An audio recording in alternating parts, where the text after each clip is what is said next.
Guys இன்றைக்கி நம்ம கிச்சனில் ரொம்ப ஈஸியாகவும் கிறிஸ்பியாகவும் இருக்கிற ஒரு சூப்பர் ஈவினிங் ஸ்நாக்ஸ் தான் பார்க்க போகிறோம். வெளியே வாங்குறத விட வீட்டில் செம்ம டேஸ்டியாக செஞ்சு சாப்பிட்லாம். அதுதான் இந்த மசால் சேம் ரெசிபியோட நான் வந்திருக்கேன். முதல்ல ஒரு கப் வந்து சாப்பாட்டு அரிசி எடுத்துக்கோங்க.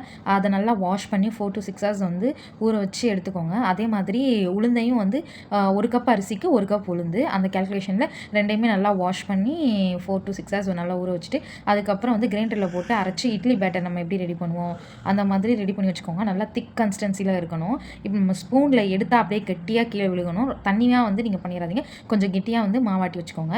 இப்போ வந்து ஒரு பேனில் வந்து கொஞ்சமாக ஆயில் சேர்த்து நல்லா சூடானதுக்கப்புறம் கடுகு போட்டு பொரியணும்.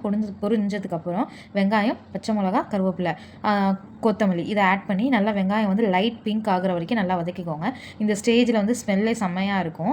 அதுக்கப்புறம் வந்து தேங்காய் திருவல் வந்து திருவி எடுத்துக்கோங்க, அதையும் நீங்கள் ஆட் பண்ணி வச்சுக்கோங்க. இப்போ வதக்கின எல்லா இதையும் வந்து நம்ம பேட்டரில் போட்டு நல்லா மிக்ஸ் பண்ணிக்கலாம். தேவையான அளவு உப்பையும் சேர்த்து நீங்கள் ஆட் பண்ணிவிட்டு இப்போ நம்ம பேட்டர் ரெடி. இப்போ வந்து ஒரு ஆயிலை நல்லா ஹீட் ஆக்கிக்கோங்க. நல்லா சூடானதுக்கப்புறம் நம்ம பேட்டரை எடுத்து சின்ன சின்னதாக கிள்ளி போட்டு இந்த மாதிரி நம்ம மசால் சேம் வந்து போட்டு எடுத்துக்கலாம். இது நல்லா கோல்டன் ப்ரௌன் ஆகும் வர டீப் ஃப்ரை பண்ணி எடுத்துக்கோங்க. இப்போ செம்ம டேஸ்டியாக கிறிஸ்பியாக இருக்கும். இதை மறக்காமல் ட்ரை பண்ணி பாருங்கள் கைஸ். எப்படி இருந்துச்சு அப்படின்றத கமெண்ட் செக்ஷனில் சொல்லுங்கள். ஈவினிங் டீ டைமில் செம்ம பர்ஃபெக்டான ஸ்நாக்ஸ் இது. ஸோ ட்ரை பண்ணி பாருங்கள். இந்த மாதிரி உங்களுக்கு ஈஸியான ரெசிபிஸ் வேணும் அப்படின்னா நம்மளோட சேனலை லைக், ஷேர், சப்ஸ்கிரைப் பண்ணிக்கோங்க. தேங்க்ஸ் ஃபார் வாட்சிங். See you on the next video. Bye bye. Stay tuned for more videos.